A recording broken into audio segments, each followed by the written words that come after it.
Lots of recoil pads like this one are put on each year, and unfortunately many of them are left a little rough around the edges.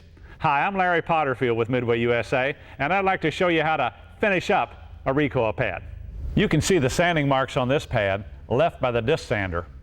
There are also several flat spots that need to be smoothed out. We start by removing the pad from the stock and putting it on the Miles Gilbert Recoil Pad fixture.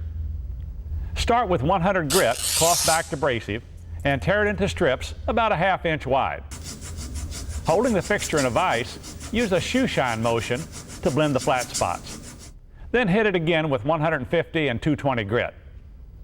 To remove the scratches from the edge of the pad, use a small sanding block like this. Start with 100 grit and work up to 400 grit. The final touch is to apply some common paste wax. This brightens things up, giving it a finished look. So that's the way you finish up a recoil pad. I'm Larry Potterfield with Midway USA, and that's the way it is.